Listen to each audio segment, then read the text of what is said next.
Cuma mereka mendinai, and then saya memilih untuk keluar dari rumah. Saya memilih untuk buka ayam geprek. Ini brandnya namanya Kak ayam geprek atau ayam geprek nih. Oke. Ya kan? Saya ini orang yang suka makan garam. Dicemilin. For what? Buat apa? Ya.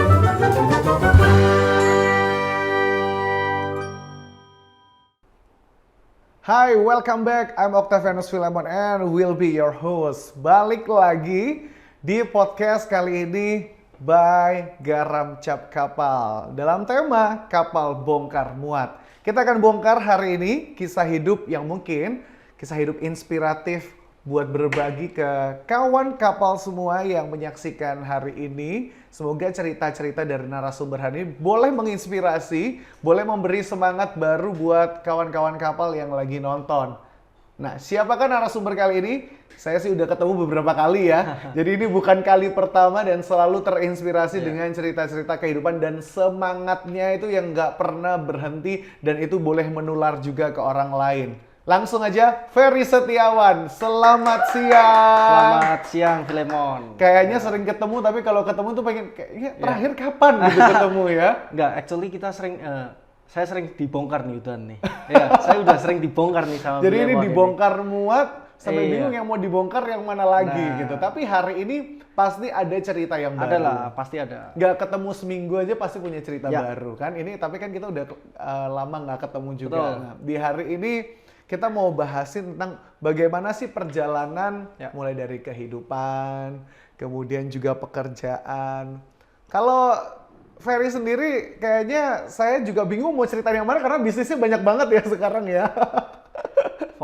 Fokus sekarang. Tapi yang boleh dibilang adalah orang yang sangat punya passion di dunia kulineri. Betul. Passionate di food and beverage. Ya, Mulai kapan?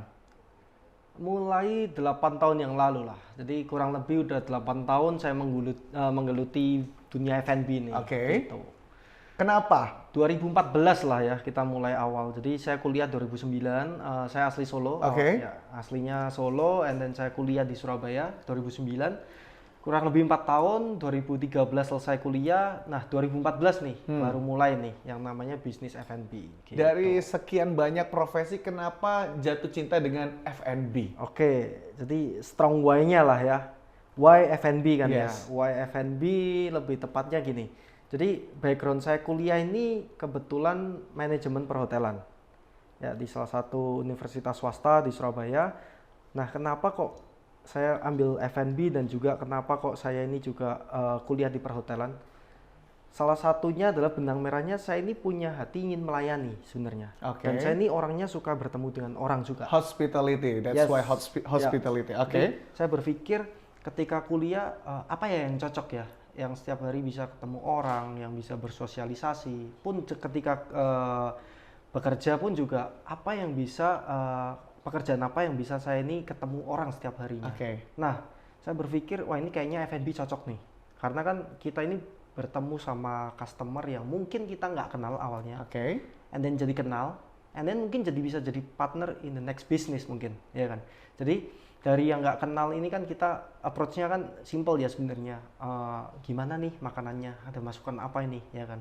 Dari situ akhirnya kita berkenalan. Kalau misalkan memang dia interest, dia pasti akan open juga kan untuk kita ngobrol ya kan. Nah dari situ kita mulai tarik kursi, perkenalkan diri, saya siapa, mungkin pun dia perkenalan juga pekerjaannya apa. Ini akhirnya connecting nih dots-nya ini, ya kan. Terkoneksi dots-nya. Mungkin dia ini ada di satu profesi yang ada hubungannya dengan kita ini. Contoh misalkan, oh iya saya berprofesi sebagai arsitek misalkan. Nah, next kalau saya ada bangun project ataupun ada buka usaha lagi, toko baru, bisa pakai dia ini gitu. Oke. Kurang lebihnya sih seperti itu. Oke. Jadi Itu why F&B-nya lah. Why F&B. Ya. Ferry Setiawan Ya, sudah oke. punya istri, father of two ya, karena sekarang anaknya sudah 2 dan kayaknya masih balita dua-duanya, bawah 5 tahun. Yang besar itu umur 2 tahun, Thierry? yang kecil umur 2 bulan. Saya belum pernah ketemu sama Thierry. Iya, Yang kedua. Yang kecil ya, yang Thierry sudah pernah ya. Yang Thierry Iya. bahkan ke rumah waktu itu Iya. kan. Bawain kado juga. Nah, itu ada hashtagnya nih. Kalau yang Thierry, Enggak. kalau nggak salah kan nama dari Tiara Ferry. Ya. Kalau yang kedua, Sama Ferry Tiarasan. gitu ceritanya. Fritzen. Fritzen. Ya, Fritzen. Gitu. Wow. Ferry Tiarasan, Fritzen gitu. Ini berarti husband material banget ya, karena sampai nama anak aja memikirkan nama dari keduanya dimasukkan. Yang kedua ini jujur mendekati hari H ya. Baru menentukan namanya. Iya, kita bingung juga. Tapi kok bisa nama anak pertama, nama istri di depan, nama suami di belakang, yang kedua nama suami kayak dituker gitu. Iya, iya. Apakah sebuah kebetulan? Sebenarnya mau Ferrari nih. Ferry Tiara Thierry. Ini tapi bukan settingan ya. Gitu. Nah, Dua anak nih, badai jadi. Kenapa? Badai. Badai. Kenapa badai?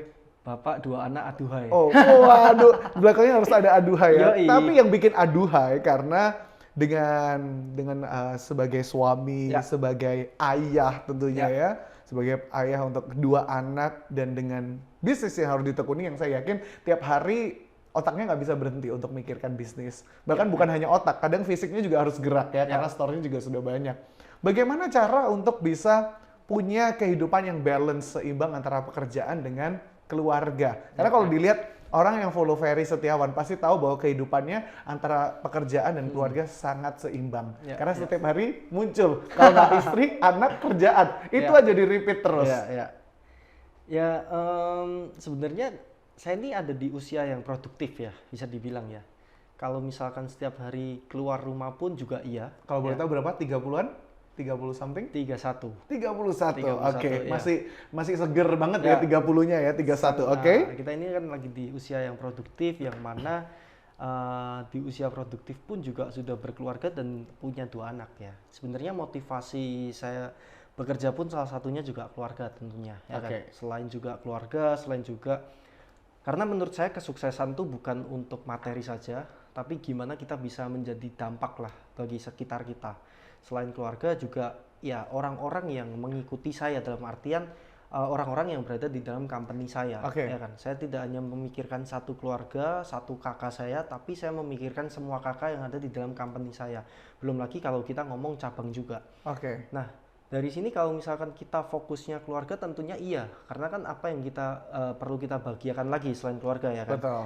Nah, cuma terkadang ini yang perlu kita atur adalah waktu memang pastinya. Tinggal komitmennya kita aja, apa sih yang harus kita korbankan. Tentunya kan waktu yang pertama, yang kedua juga tenaga ini.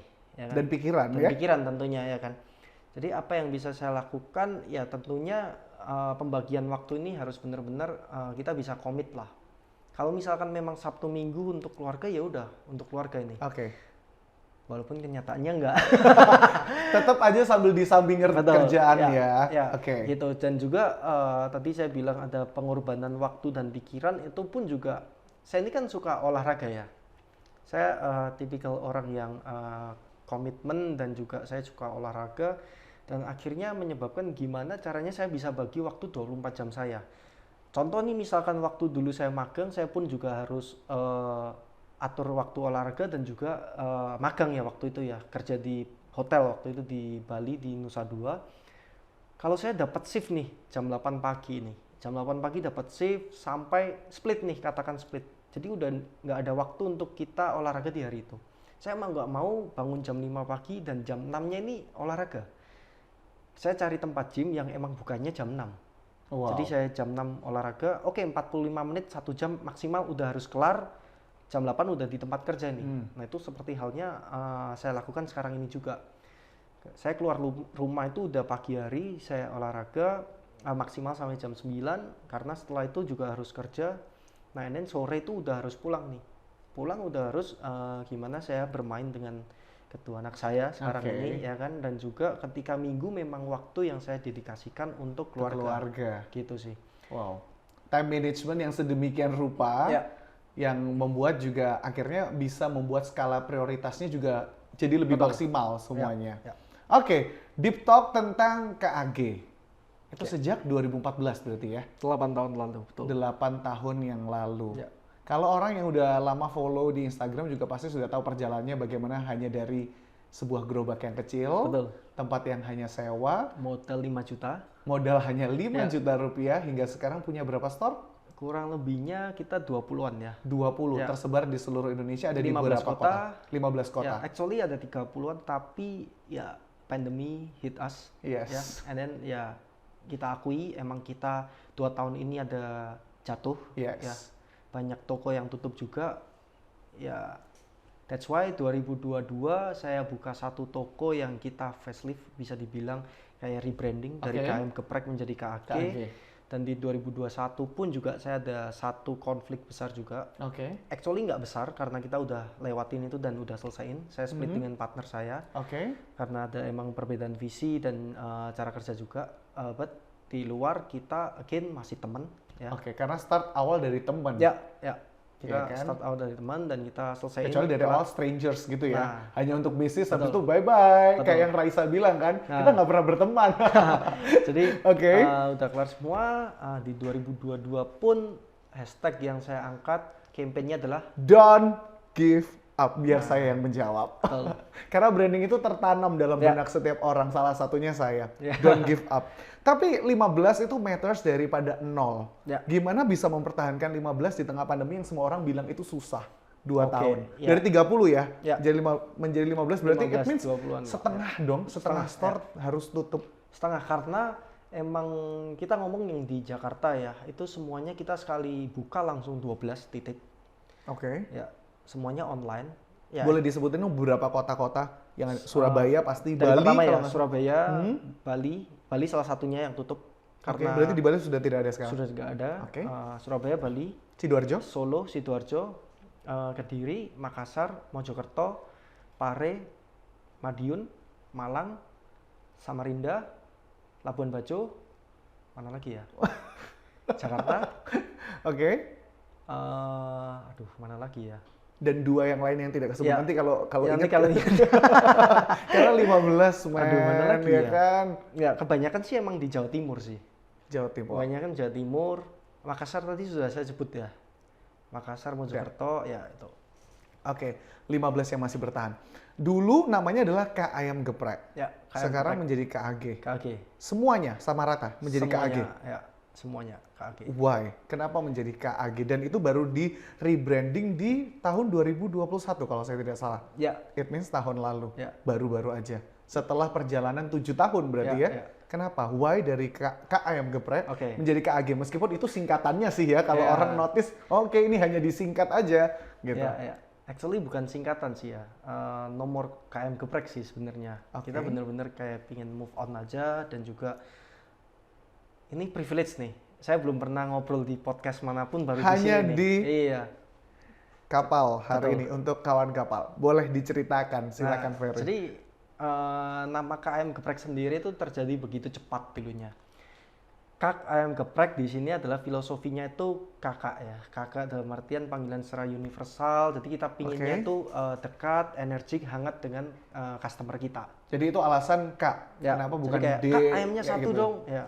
Oke. Kak nambah nasinya dong kayak gitu. Dan Kak itu adalah sebutan yang sangat general ya. Ya, Semua general. orang tahu gitu. Ya, jadi daripada Mas, beli, ya, ko, brother, dan lain sebagainya. Bro, ya. Oke. Kita pinginnya itu bener-bener filosofi dari brandnya sendiri hangat, energik, bersahabat. Gitu. Nah, sampai at some point ya tadi saya cerita 2021 kita memutuskan untuk split ya. Kesimpulannya adalah nama KM Geprek ini jangan dipakai lagi nih, logo lama ya kan. Tapi yang satu hal yang bisa kita lanjutin adalah produknya sebenarnya. Produknya boleh sama-sama kita kerjain juga. Gitu. Untuk inovasinya silahkan inovasi masing-masing dan juga saya memilih nama yang mungkin paling apa ya similar lah ya. Itu adalah KAG. Ya, yang dulunya sebenarnya saya sudah set untuk mau move ke KAG. Kenapa? Karena pelafalan KM Geprek itu susah. Betul. Yang kedua juga orang bingung nih. Ini brandnya namanya KM Geprek atau ayam geprek nih. Ya kan? Sedangkan kalau kita ngomong konsep branding itu kan harusnya gimana caranya kita bikin sesimpel mungkin supaya orang itu nangkepnya cepat langsung gitu. ingat. Ya. Oh, KAG itu ini ya, Yes, top of mind lah kita bilangnya. Nah, dengan perubahan ini hopefully brand KAG ini bisa lebih diterima ya, secara brand lebih menjual secara brand equity-nya lebih oke lagi, secara konsepnya lebih oke, kita pun lebih matang secara brand positioning, juga secara konsep store, secara visi juga semakin matang sih. Kita pinginnya menjadi ayam geprek fast food chain in Indonesia gitu. Jadi local brand yang hopefully mendunia. Contoh nih, ada beberapa brand lokal yang dari Filipina mungkin ataupun dari US itu bisa mendunia gitu loh. Nah, dengan harapan KAG ini pun dengan mengusung produknya adalah ayam geprek. Ya. Ayam geprek banyak, iya.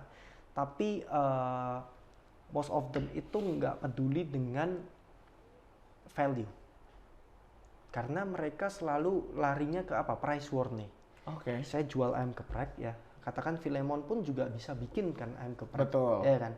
Nah, ini kenapa kok kita ini akhirnya diferensiasinya lebih liar lagi. Dan juga nama ayam geprek ini dihilangkan. Karena kita pinginnya produknya ini inovasinya bisa lebih liar. Oke, kita ngomong core value kita dan identity kita adalah ayam crispy, ya kan? Tapi ayam crispy yang bisa dibikin apa ini? Kita emang terkenalnya ayam gepreknya. Tapi hopefully dengan ganti nama menjadi KAG, nggak ada embel-embel ayam geprek, orang tuh paradigmanya nggak berpikir bahwa ini produknya harus selalu melulu ayam geprek. Tapi bukan berarti terus kita mengeluarkan yang namanya ayam penyet nih tiba-tiba, itu juga enggak. Gitu. Makanya saya menginovasikan produk itu selalu basicnya ya kan, itu ayam geprek, ayam crispy. Kayak misalkan contoh nasi campur KAG, nasi tipsi KAG, selalu nasi disertai rantau dengan ayam crispy-nya gitu. Yang terakhir pun juga Nashville chicken kan, gitu. Ya nanti kita juga akan cobain ya. Betul, kita akan produksi, kita akan masak bareng garam kapal. Jadi something different, tapi itulah part dari branding itu sendiri yang memang dari awal. Dan kalau yang saya rasa bukan hanya namanya aja yang berubah dan bukan hanya produknya saya yang dibawa, tapi saya yakin spiritnya yang masih terus dibawa dari dulu sampai sekarang. Itu sudah harga mati lah. Harga mati. Spirit 2014 mulai dari gerobak yang hanya modal 5 juta sampai sekarang punya 15 store yang masih bertahan. Dari 15 store, berapa yang di take over oleh Ferry dan berapa yang dipegang oleh partner? Sebenarnya gini, saya ini nggak punya beban sama sekali ya untuk orang ini kalau misalkan mau take over harus ngomongin masalah equity yang pertama. Yang kedua pun juga saya harus kasih berapa ini ya kan? Karena emang mostly saya yang ambil nih ya kan. Lokal partner lebih memilih pun juga oke, kita lanjut dengan brand yang baru. Jadi saya kasih pilihan nih, mau lanjut sendiri dengan rebranding sendiri atau mau lanjut dengan saya dengan brand yang baru KAG atau memilih untuk tutup nih kayak gitu. Akhirnya memilih yang lebih ke lanjut dengan Ferry dengan brand yang baru. Kalau misalkan saya pakai brand yang lama dan juga pakai logo yang lama, saya harus bayar dong. Bener ya? Karena saya akhirnya saya yang mengambil nih. Ya kan? Tapi karena saya ibaratnya meng-create brand baru ya kan dan juga konsep yang baru, saya tidak diharuskan untuk membayar apapun sebenarnya kayak gitu. Dan yang kedua kalau ngomong aset pun juga jujur secara bersama kita nggak punya aset yang bersama. Semuanya sih hampir mostly semuanya kontrak ya, tempatnya kontrak dan juga barang ini kan semua ada depresiasi dong gitu. Hampir nggak ada hitungannya lah ibaratnya seperti itu. Kurang lebihnya seperti itu dan juga kita yang ambil hampir semuanya ikut kita karena sistemnya adalah dulu tuh partnership bukan franchise. Dan beberapa tempat yang kita owning tuh sebenarnya cuma satu doang. Yang lainnya ada lokal partnernya gitu. Yang kemarin sempat diposting itu yang di Dharma Wangsa. Ya, itu flagship store kita. Gitu. Dan kebetulan pun juga flagship store kita pindah kan ya dari dari warung, and then 2 bulan kita pindah ke tempat yang lebih proper di Dharma Wangsa 115. Selisih beberapa toko, itu kita pindah ini sekarang. Jadi kita ambil gimmicknya juga sih jujur aja ya, kita open di sini karena bongkar muat tapi ya ternyata nggak terlalu jauh gitu ya. Jadi, itu kayaknya juga kalau mau sewa kendaraan kayaknya pindahnya cuman ke sini aja. Sebenarnya tractionnya dapat nih ya ketika itu pandemi ya kan, kita ngomong usaha turun dan juga kita ada problem internal yang actually udah kelar selesai. Dan saya bikin gimmick di Instagram saya ini, saya pamit nih. Pamit. Dan Saya itu pamit. sempat mengecewakan banyak orang Betul. nampaknya ya. Mengecewakan dalam artian saya kecewa nggak bisa makan lagi nih. Nah. Dikiranya kita bener-bener tutup ya permanen For good. Ya. Tapi ternyata hadir dengan Setelah itu yang lebih segar. saya balik lagi dengan konten yang menyatakan bahwa ini kita tuh cuma pindah berapa toko doang nih, Oke. gitu loh. And then kita pindah dengan nama yang baru, dengan semangat yang baru, ya kan? Ya. Oke. Gitu. Sesuatu yang menarik. Ini out of topic ya. Ya. Tidak ada di catatan saya dan baru saja terpikirkan. Oke. Karena saya rasa partnership dalam pekerjaan itu bukan sesuatu yang baru. Betul. Dan ini bukan pertama kalinya harus mengalami konflik. Konflik itu wajar. Bahkan bukan hanya partner kan, Ya. pasangan pun iya. Kadang keluarga pun iya. Anak dengan orang tua pasti ada konflik. Tapi bagaimana cara menyelesaikannya? Betul. Disitulah yang menjadi that's the point. Bagaimana cara kita untuk menyelesaikan masalah. Yang jadi pertanyaan saya adalah seperti ini sekarang. Boleh nggak sih kasih tahu, apalagi untuk kawan kapal? Saya yakin ada banyak di luar sana yang lagi struggle juga, Ya. partnership atau sendiri. Oke. I mean dalam bisnis ya. Ya. Boleh nggak dikasih tahu plus dan minus Oke. ketika kita itu ingin partnership dalam pekerjaan? Oke. Ya. Nah, sambil dipikir nih, Ya. apa ya kira-kira Gini. plus dan minusnya? Apalagi berawal dari temen kan, yang Ya. benar-benar tahu struggle-nya Ya, dari ya. awal. Mungkin plusnya dulu kali ya. Oke, jadi gini, kita ngomong partnership atau enggak, ya kan? Itu nggak ada ini ya, sesuatu hal yang baku ya. Kita ngomong lebih baik partnership atau lebih baik sendirian lah. Abstrak berarti ya. Ya, memang. jadi nggak ada ilmu pastinya dan nggak ada suatu kepastian di dalam hal tersebut. Yes. Karena balik lagi prinsipnya adalah hidup ini pilihan, ya kan? Kita memilih untuk berpartner atau kita memilih untuk sendiri itu pilihan juga. Betul. Kita memilih untuk menjadi entrepreneur atau kita memilih untuk menjadi profesional itu pilihan juga. Betul. Nggak ada yang baik, nggak ada yang buruk, ya kan? Yang buruk adalah ketika kita tidak memberikan 100% dalam hidup kita, ya kan? Yes. Nah, masuk ke dalam pro cons-nya ini bisa dibilang adalah saya memulai awal bisnis itu di tahun 2014, which is saya umur 23 tahun. Oke. Ya, what do you expect? Anak umur 23 tahun tuh mau punya experience seberapa banyak sih? Itu yang pertama. Yang kedua, mau punya duit seberapa banyak sih? Betul. Iya kan? Yang ketiga, mau punya koneksi seberapa banyak sih? Itu 2014. Bisa Oke. dibilang 8 tahun lalu beda dengan anak 23 tahun sekarang. Dia punya everything. Bisa Betul. dibilang seperti itu. Kenapa? Karena kemudahan teknologi zaman sekarang ini memudahkan kita untuk benar-benar kayak yang dulunya kita gapnya adalah knowledge, capital, and the network. Ini semuanya udah dihapuskan nih, ya kan? Jujur kita dulu nggak terlalu banyak pilihan. Betul. Itu Ya. privilege mereka yang ada di era sekarang. Ya, kita nggak terlalu banyak pilihan pun akhirnya yang namanya knowledge kita harus sharing knowledge, ya kan? Yang namanya capital kita harus sharing Share. capital. Yang namanya network ya tergantung kita, ya kan? Kita bisa open nggak gitu loh. Jadi orang bisa open nggak? Dulu aja kalau mau memperkenalkan brand ini pun harus pakai brosur. Sekarang kita duduk di sini, duduk manis, kita buka handphone, kita atur ads, udah kelar. Lebih produktif. Bisa yang namanya digital advertising, iya kan? Nah, dari situ, dari barrier itu akhirnya gimana kita bisa pangkas ya dari knowledge yang dulunya mungkin kita sekarang tinggal buka YouTube, kita let's say kita ketik how to make fried chicken misalkan, itu udah keluar semua resepnya. Sedangkan zaman dulu kita mau nggak mau harus kursus ataupun Betul. dan itu pun semua berbayar. Ya, yes. sekarang semuanya gratis nih. Betul. Nah, dari situ akhirnya karena tidak terlalu banyak pilihan, saya memilih nih, saya cuma nyeloteh doang. Saya kerja ikut orang tua, 2013 lulus kuliah saya kerja ikut orang tua kurang lebih 6 bulan. Dinilai sama, ya kan? Anak muda itu teorinya 100, prakteknya 0, ya kan? Jadi udahlah ikut kita aja. Yes. Tapi saya merasa ini perusahaan terlalu kolot nih. Jadi harus ada pembenaran di sistem dan lain-lain. Cuma mereka mendinai, and then saya memilih untuk keluar dari rumah. Dalam artian keluar positif ya. Ya. Oke, saya cowok, saya harus berdiri dengan kaki saya sendiri, saya harus memulai usaha sendiri. Saya memilih untuk buka ayam geprek. Nah, why? Di support nggak Surabaya. waktu itu? Di support nggak oleh orang tua? Saya hanya minta supportnya itu doa restu doang. Berarti tidak ada Saya bawa sepeser duit pun. 20 juta, 5 jutanya dipakai untuk usaha, 15 jutanya untuk bertahan hidup. Let's say nggak jalan, Oke. saya punya 15 juta untuk cari kerja ini di Oke. Surabaya. Jadi saya nggak pilih untuk balik ke Solo. Even the worst, katakan terburuknya saya balik ke Solo, ya paling malu sebentar, and then ya udah lupakan kerja lagi sama orang tua. Cuma prinsip saya, oke, ini kita pasti bisa ini kayak gitu. Nah, and then ternyata grafiknya naik ke kanan atas. 2014 saya buka, saya nggak banyak pilihan. Akhirnya saya memilih untuk berpartner, ya kan. Saya nggak ada experience juga untuk memilih partner tuh harus gimana sih, Iya. ya kan. Untuk kita mengiyakan partner atau kita katakan nih, Filemon, saya punya konsep nih, bisnisnya bakal gini, mau join nggak?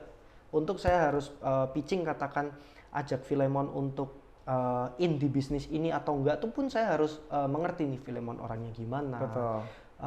apa secara karakternya gimana, secara pace kerjanya gimana, secara mindsetnya gimana. Ternyata filternya banyak gitu loh.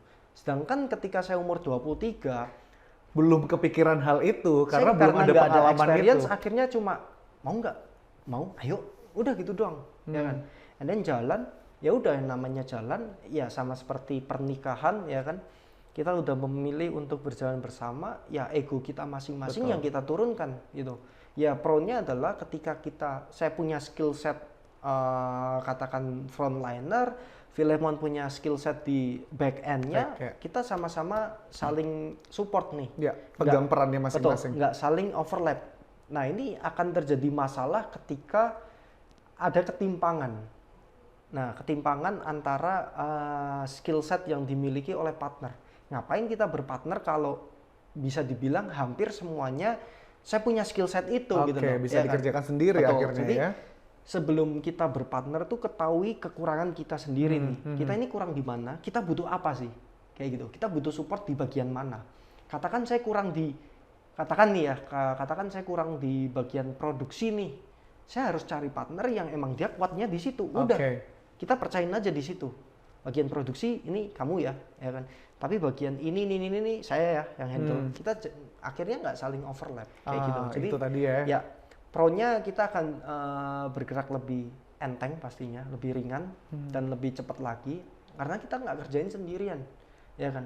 Dan yang kedua pun kalau kita ngomong zaman sekarang ya, pasti juga sering dengar ya namanya startup, ya kan, startup company ini. Untuk meminimalisasi operational expense dan juga meminimalisasi capital expense, gimana caranya kita ini bisa merangkul anak-anak muda yang memang punya skill setnya masing-masing. So kita nggak butuh yang namanya profesional untuk mengisi di sana, untuk kita tukernya dengan salary nih gitu. Jadi ibaratnya Filemon jago di finance nih, saya nggak mau bayar orang finance, saya mau tuker equity aja nih, saya kasih 50%. Si Filemon 50%, si Ferry 50% misalkan. Oke. Saya lebih ke konseptornya, eksekutornya, operationnya, Filemon full di finance. Misalkan. Nah, plusnya adalah ketika kita di awal, ya karena kita nggak ada sistem gaji, ya udah nih. Kalau perusahaan untung baru kita bagi, kalau perusahaan nggak untung nggak rugi, ya udah kita nggak perlu gaji apa-apa kan, kayak gitu. Karena kita sama-sama ini, buy equity nih, buy saham lah ibaratnya seperti itu. Itu pro-nya. Ya kontranya kalau misalkan ada ketimpangan, ya namanya apa ya, kalau satu company ada dua kepala juga. Jadi harus tentukan nih siapa yang bakal ngelit kayak gitu, siapa yang bakal harus menjadi ibaratnya CEO-nya lah, direktur utamanya tuh siapa yang mengatur nih nahkodanya, kapal ini mau kemana sih, kayak gitu. Oke. Gitu sih, jadi kurang lebihnya seperti itu.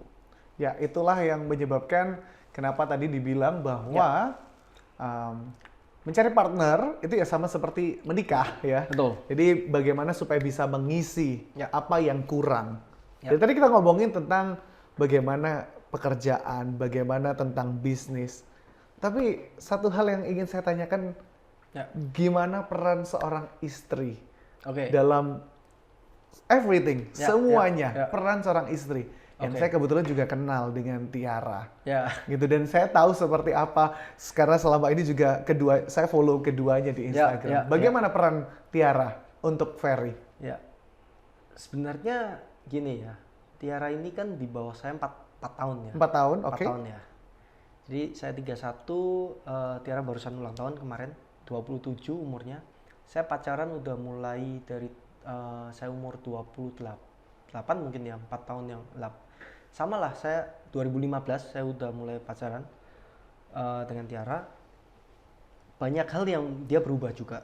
Yang dulunya mungkin terlalu anak kecil yang masih pengen main juga.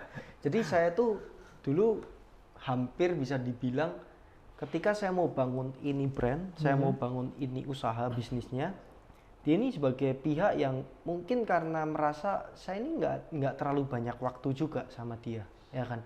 Apalagi kalau zaman dulu saya sekalinya buka outlet, hari ini buka di Makassar, barengan buka di Mojokerto juga, ya kan. Habis itu buka lagi di Jakarta dan lain-lain.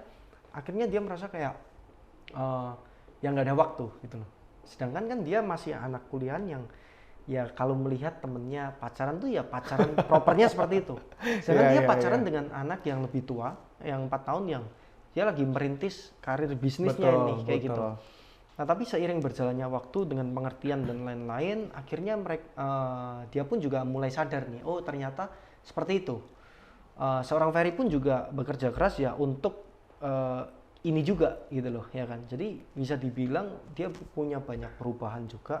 Dan perannya sih ya untungnya suportif ya, orangnya suportif dan cukup mengerti segala keadaan, karena kan janji pernikahan kan juga dalam waktu susah ataupun senang dan senang, bukan hanya miskin senang atau dan kaya senang. ya kan, sehat atau sakit ya kan. Dan janji itu terbukti sampai sekarang. Dan janji itu terbukti sampai sekarang. Jujur di kondisi saya yang sekarang ini bisa dibilang 2 tahun ya, secara pekerjaan, ekonomi dan lain-lainnya berada di titik terendah mungkin ya. Ya siapa sangka pandemi 2020 masuk ke Indonesia. Jadi 2019. Jadi gini. 2014 saya buka usaha sampai 2019. Itu grafiknya itu ke kanan atas nih. Jadi bisa dibilang apa yang dibuka Ferry, apa yang dikerjakan Ferry itu nggak pernah gagal. Itu ibaratnya masa-masa jaya lah ya. Itu nggak pernah gagal. Jadi saya bisa bilang itu nggak ada titik jatuh, nggak ada titik terendah, karena paling cepat aja kita kalau setup satu tempat ya itu sekitar 200-300 juta BEP paling cepat 2 bulan. Bisa dibayangin 300 juta BEP 2 bulan. That's why mungkin ambisi saya luar biasa ya. Saya punya ambisi juga cukup besar. Dan saya tipikal orang yang bukannya nggak bersyukur, tapi nggak cepet puas, kayak gitu. Bukan nggak bersyukur ya, kita selalu harus bersyukur. Betul. Tapi yang namanya orang itu kan harus punya goals, harus punya ambisi, dan juga harus punya visi yang ke depan lah, ibaratnya seperti itu. Nah karena itu 2019 saya banyak invest ngawur nih, karena merasa kayak ya apa yang dibuat Ferry ini selalu berhasil. Akhirnya disentil nih sama Tuhan. 2019 saya kalau diajakin kerja jawabannya cuma ayo, oke, ayo kerjain. Sampai 2020 pandemi masuk di Maret tengah ya, belasan Maret. Presiden kita Pak Jokowi confirm 2 orang positif COVID, and then nggak butuh waktu lama, 24 jam setelah konfirmasi itu omset turun 80%. Pandemi change everything. Ya, nggak butuh waktu lama juga. Ini mulai banyak tutup nih, kayak misalkan kampus nih mulai abu-abu dulu nih. Dulu nggak ada yang namanya online ini ya, pembelajaran online. Semua juga kantor-kantor semuanya udah WFH semua ya kan. Semua shifting nih, habitnya shifting juga. Semuanya bergantung ke online juga. Sampai akhirnya kita punya market utama, which is itu student, kita ngomong mahasiswa ya kan, termasuk juga anak SMP, SMA, termasuk employee ini, karyawan-karyawan ini hilang semua ini marketnya. That's why kita turun sampai 80%. Sedangkan 2019 saya sedang lagi gencar dan masifnya untuk investasi. Untungnya saya bukan anak muda yang pegang duit itu larinya ke lifestyle nih, beli mobil ya kan, beli jam tangan, beli ya sampai ya diputar terus untuk bisnis. Dan di situ istri mendukung? Mendukung, karena gini, ya mungkin dia cuma, saya pernah coba, ya, Oke. ini salah satu peran pentingnya juga ya. Bagi saya istri itu salah satu, ini nih, kalau presiden tuh ada penasihat presiden ya. Yes. Jadi kalau yang bisikin nih, yang kasih suara dari samping itu salah satunya istri nih. Dia punya feeling yang kuat nih, ini in atau enggak, ini kerjain iya? atau enggak. Saya pernah merasa kayak, pasti jalan lah. Nggak mungkin nggak jalan. Tapi istri bilang hal Enggak. yang berbalik. Iya, tapi saya nekat nih. Sekali, kok bener ya. Tapi nekat lagi nih. Kedua kali, oh ini oke ini. Oke. Ibaratnya ini suara Tuhan di dunia lah kayak gitu. Jadi kalau dia say no ya udah. Tapi kalau misalkan dia say no, secara logikanya bisa dijelasin gini, ternyata oh oke masuk juga. And then kita sikat kayak gitu. Oke. Nah 2019 banyak invest, and then 2020 akhirnya cash flow-nya ini nggak pegang cash nih gitu. Jadi jujur 2020 pandemi saya mulai awal tuh jual moge, jual mobil, ini jual rumah nggak laku-laku juga ya untuk Really? Sampai bertahan. jual mobil dan Ya. rumah. Ya, Terus apapun Tiara yang nggak bisa. marah di sana? Gini, jadi 2017 saya beli rumah pertama kali. Oke. 2018 saya renovasi rumahnya, jadi dihancurin, and then kita renovasi. 2019 saya merit. Jadi ini udah bisa bayangin saya keluar duit berapa, ya kan? And then 2019 saya beli rumah lagi. Nah ini yang saya jual yang ini nih. Oke. Yang ini, and then 2020 ya pandemi, akhirnya jual ini itu. Apa yang bisa dijual dulu, at least usahanya bertahan. Oke. Karena ya there's nothing last forever lah ya. Betul, Ibaratnya betul. pandemi pun juga nggak mungkin forever. Nggak mungkin selamanya. Saya yakin kita bisa lewat, dan juga akan ada waktunya menuai lah ibaratnya Betul. kayak gitu. Gimana caranya kita bisa panjangin nafasnya doang. Yes. Oke. Ini saya nggak pernah ceritain di Nggak mana-mana pernah ya? nih. Iya. Ini Tapi kita- hari ini bener-bener serius, kita ini bener-bener bongkar dan muat nih. Deep talk ya hari Ya. ini ya. Gitu. Tapi 3 tahun menikah, 2019 menikah dengan Tiara, 3 tahun sudah lewat, diberkati dengan 2 anak yang luar biasa. Ya.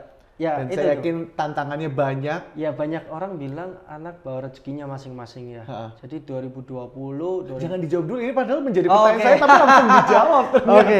Nah, yang mau saya bilang adalah 3 tahun menikah, Ya. dianugerahi 2 anak. Ya. Banyak orang bilang punya istri, punya keluarga, punya anak banyak malah menjadi beban. Ya. Apalagi dari tadi cerita kayaknya bebannya berat banget selama Ya. 2 tahun pandemi. Ya. Berarti kan menikah setahun kemudian pandemi. ya Terus bagaimana itu? 2019 jujur secara bisnis pun juga ada penurunan karena kurang lebih kita jalan 2014 sampai 19 5 tahun ya. 5 tahun kita nggak terlalu yang seagresif itu untuk Oke. inovasi. Hmm. Ya, kenapa? Karena persaingan belum sekuat sekarang nih. Belum semasif sekarang juga, ya kan? Sekarang hampir bisa dibilang hari ini trennya A, besok trennya udah B nih. Cepet banget ya. Gantinya cepet nih, karena balik lagi digitalisasi, Yes. ya kan? Nah, dari situ pun juga akhirnya setahun menikah, struggle-nya minta ampun, ya. Tapi itu bagian dari proses, balik lagi, nikmati aja prosesnya. Karena hidup tuh nggak selalu di atas juga, kadang kita di bawah, ya kan? Kadang kita di tengah. Pokoknya kalau kita di atas, inget lah, ya kan?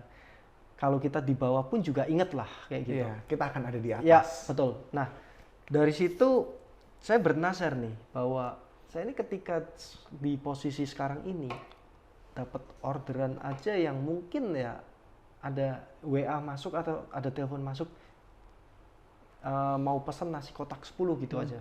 Itu udah senengnya minta ampun. Nah, saya bernasar bahwa ketika saya nanti balik lagi di atas, temen nih mau buka usaha apapun nih, ya kan, saya bakal bantu beli nih. Ibaratnya bukannya saya dulu nggak gitu ya, cuma saya pernah mengalami kondisi yang mungkin oh kayak gini ya, Iya. kayak gini ya, kayak gitu. Jadi ikut ngerasain juga Betul. akhirnya. Dan juga orang bilang kalau banyak anak banyak rezeki, itu sebenarnya plus minus juga ya.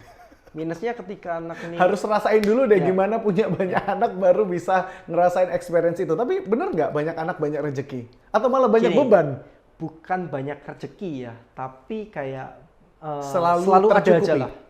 Selalu ada aja lah. Dalam artian kayak kelihatannya hari ini, waduh ini kok kayaknya harus bayar ini ya. Tapi kenapa di critical point nih, H-1, H-berapa itu pasti ada aja.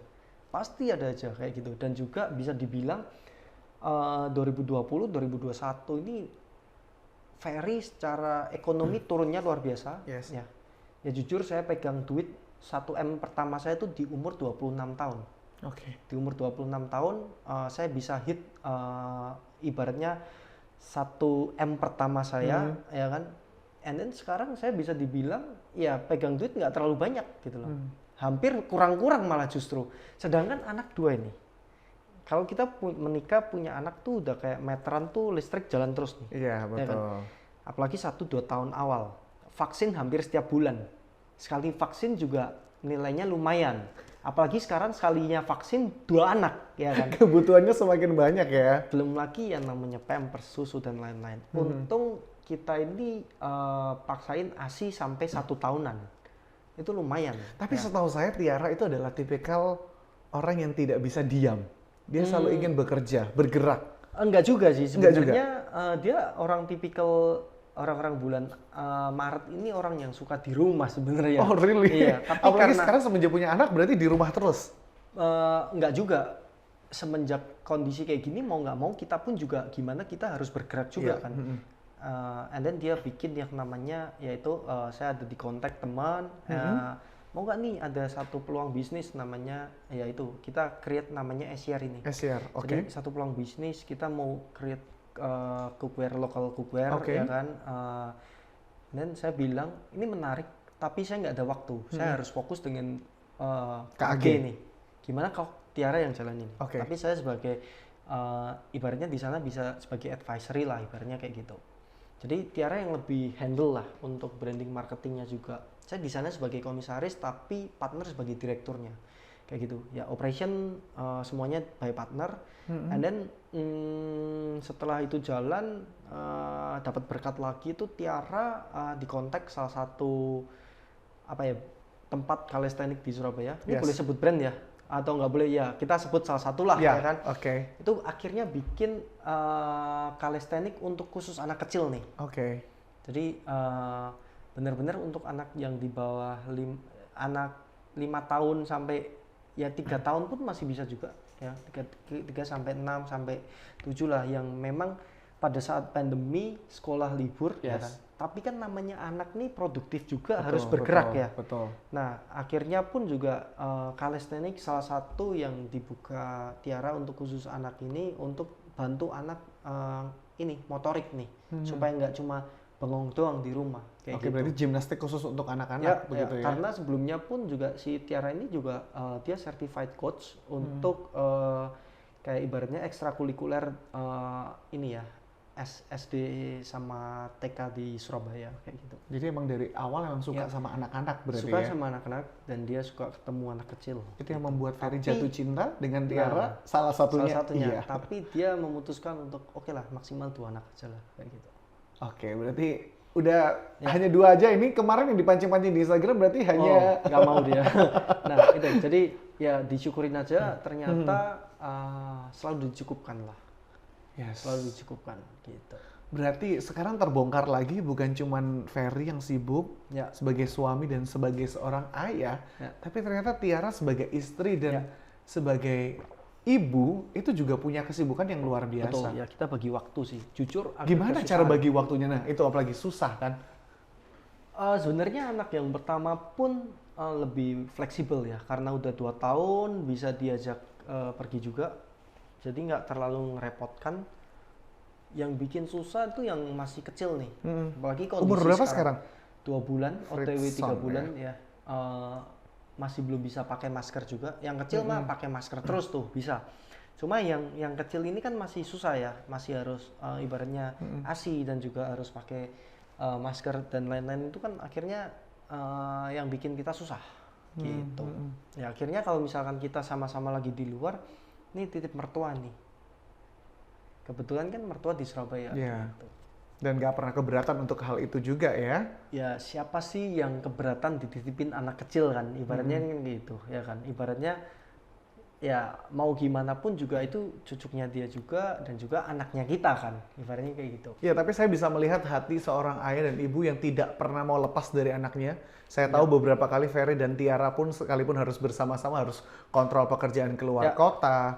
itu kayak tetap selalu menyempatkan waktu untuk at least Ya. video call, Ya. kapanpun dan dimanapun, Ya. anak itu selalu ada dalam pikiran juga. Ya, Itu luar biasa. You are one of my role model, kalau saya boleh bilang. Salah satu role model yang menurut saya luar biasa dalam bisnis. Ya itu Betul. tadi saya setuju. Harus selalu kasih 100. ya. Kerjaan 100, keluarga 100, apapun 100. Karena mungkin gini ya, banyak orang di luar sana sukses dengan bisnis mereka, dengan pekerjaan mereka, dengan karir mereka. Yes. Tapi mereka nggak sukses dengan keluarga mereka. Hmm. Justru itu yang tantangan terbesarnya di situ. Itu yang malah bisa membuat hancur salah satunya. Gimana bisa balance antara pekerjaan dan juga keluarga. Itu yang susah.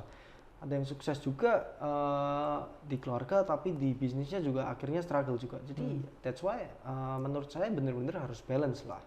Dan juga support system paling utama kan ya keluarga tentunya gitu. Yes. Oke, kita balik lagi ke KAG dan Ya. keseharian karena emang passionate di F&B. Ya. Ferry sendiri passionate di F&B dan kalau saya lihat kayaknya juga rutin ya, selalu makan di rumah, berarti selalu masak juga, bahkan mungkin eksperimen-eksperimen apapun saya yakin semua berawal dari rumah, karena apapun dilakukan di rumah juga bersama dengan keluarga.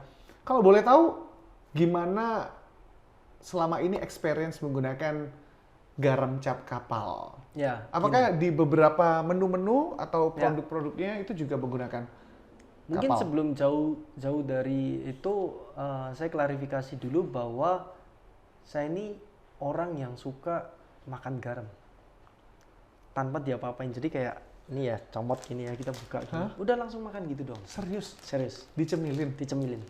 For what? Buat apa? Ya. Tanpa makan ya? Maksudnya nggak ada makanan Nggak apapun, ada. cuman Ya. garam aja? Karena kadang-kadang ini kan kita itu kayak lagi diam gini ya, kok pingin yang asin-asin ya, atau kok pingin yang manis-manis ya, kayak gitu. Ha. Nah, jadi klarifikasinya adalah jujur saya tuh suka nyemilin garam nih. Suka nyemilin garam. Ya. Tapi emang yang saya pelajari bahwa emang garam itu punya beberapa manfaat Oh, sih. tentu, iya. Manfaatnya cukup banyak juga Ya. untuk kesehatan. Tentu. Tapi Ferry juga suka. Karena kalau orang kurang garam pun juga nggak bisa mikir loh. Nggak bisa mikir, serius. Saya ini kan dulu cukup aktif untuk Oke. ikut yang namanya perlombaan ini ya, body contest ya. Oke. Saya pernah yang namanya cut sodium sama sekali, cut water, ya kan, cut karbo. Itu ketika kita bener-bener nggak makan garam itu lemesnya minta ampun nih. Yang kedua juga akhirnya tell me nih, telat mikir nih. Gitu. Jadi kayak diajak ngomong juga nggak nyambung. Itu karena salah satu faktornya kita kekurangan natrium. Gitu. Oke. Ya. Oke. Nah, kalau experience-nya bersama garam kapal ya tentunya saya pakai untuk saya di rumah. Ya, kita kan ngomong kalau garam kapal nih untuk industri pun untuk home living bisa semua. Kayak Bisa, gitu. betul. Ya. Itu Dengan sih harganya kalau- juga, Ya. kemudian kualitasnya, di mana garam cap kapal ini juga merupakan pelopor garam beriodium pertama di Indonesia. Ya, dan siapa sih yang nggak tahu Ya, garam cap kapal ya kan? Jadi bisa dipastikan juga bahwa ternyata Ferry selain ternyata dengan kesibukannya segala macam, ternyata satu hal yang fun fact yang menarik hari ini, Ya. suka nyemil garam. Ya. Dan nanti kita akan, kalau tadi sudah diceritakan experience-nya seperti apa dengan garam cap kapal, nanti hari ini juga kita bakal akan masak eksperimen bareng. ya dengan Menunya garam cap Nashville kapal. chicken, KG Nashville chicken. Penasaran banget buat coba Ya. karena kebetulan saya juga belum sempat Nah, mencoba sampai oke. sekarang. Siap. Ya, jadi kita akan cobain nanti dan yang pasti thank you so much hari ini. Sama-sama. Ferry sudah mau cerita di kapal bongkar muat, ya kan? Jadi kalau misalkan kawan kapal hari ini nonton dan terinspirasi melalui cerita-cerita kita, jadi tapi jujur dari tadi banyak banget pertanyaan yang saya berikan itu out of topic, tapi di terima luar kasih. briefing ya? Di luar briefing, bahkan Ferry adalah orang yang tidak mau di briefing ya kawan kapal. Pertanyaannya apa? Nanti kita go with Ya. the flow ya. Ya. Jadi thank you so much buat kalian yang suka dengan konten kita kali ini. Silakan boleh kasih likes di bawah, bisa tuliskan juga di komen atau mungkin punya pertanyaan-pertanyaan atau saran-saran buat next episode kita harus bahas apa. Karena emang Ferry juga bergabung di Upkrindo, Asosiasi Pengusaha Cafe Restoran Indonesia. Ya. Jadi kalau misalkan kawan kapal tertarik, kapan-kapan kita akan ngobrol lagi Ya. lebih banyak dengan teman-teman yang jauh lebih banyak juga Ya. yang inspiratif tentunya. Semoga hari ini konten kita boleh kasih insight yang baru buat kalian semua. Sekali lagi thank you so much. Ferry, Thank you. habis ini kita akan siap-siap. Siap. Jangan lupa di subscribe. Kita pamit dulu. Bye. Salam kuliner. don't give up. Don't give up. Don't give up. Jangan pernah menyerah. Thank you. Thank you.